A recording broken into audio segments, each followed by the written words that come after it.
Un'interessante iniziativa quella di oggi che vede tanti partner, tutti per un fine comune che è quello di sconfiggere la violenza sia nei bambini, nelle donne, insomma la violenza di genere. Assolutamente sì, abbiamo la collaborazione di tutti gli enti che devono collaborare per questo obiettivo fondamentale.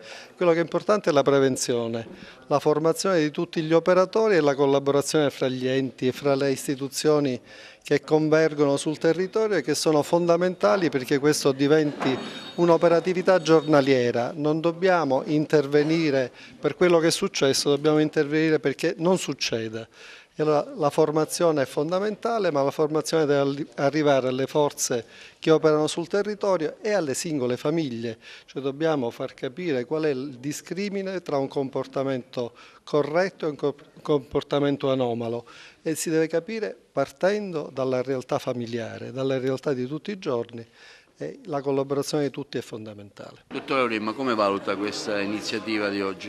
Un'iniziativa che noi della Polizia di Stato, ma anche insieme alle altre forze di polizia, abbiamo accolto con immenso piacere da parte dell'azienda sanitaria Agrigentino, in un percorso già consolidato e condiviso nel corso del tempo, insieme anche al centro antiviolenze di Agrigento, nel quale c'è un protocollo d'intesa, ma è l'occasione per poter rimarcare ancora una volta che c'è bisogno di formazione. Noi siamo i primi a voler essere formati e ci confrontiamo con chi lavora nel mondo della sanità o nei rapporti per quanto riguarda le donne, in questo caso le violenze di genere, e ci tengo a dire una cosa, insomma, che è un dato statistico freddo e magari che a volte non dà il senso delle cose. Da 7 casi di ammonizioni avuti l'anno scorso, quest'anno siamo passati a 16. Questo cosa significa? Non che c'è stato un aumento viscerale di casi del genere, ma un aumento molto di coscienza da parte delle persone nel denunciare fatti oggetto di violenza, e quindi questo è un fatto positivo per quanto riguarda la diffusione e la conoscenza degli strumenti che il cittadino ha a disposizione per prevenire e impedire, laddove è possibile, il verificarsi di siffatti episodi. Sono tutte iniziative che ci vedono al fianco, sia da un punto di vista preventivo e anche repressivo. Siamo molto vicini a queste realtà per quanto riguarda appunto la lotta intanto culturale alla violenza di genere. Le nostre stazioni carabinieri, capillarmente distribuite nel territorio, sono pronte a recepire ogni minimo segnale che ci consenta quindi di porre in evidenza situazioni di pericolo.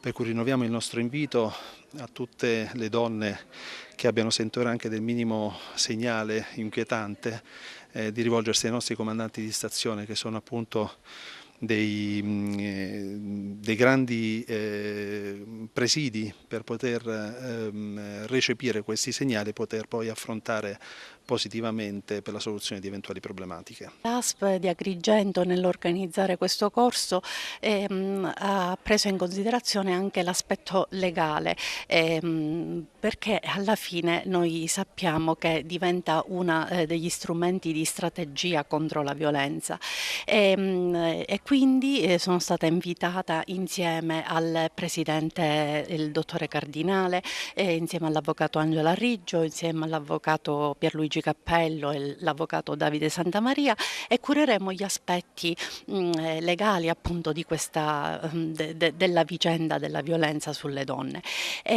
Chiaramente nell'ottica di contrasto di una piaga sociale di questo livello, dove noi ci ritroviamo ad avere tante leggi ma anche diciamo tante difficoltà, perché pochi sono per esempio i tribunali che hanno delle sezioni specializzate per queste tematiche, e alla fine ci rendiamo conto che le coltellate arrivano prima delle sentenze.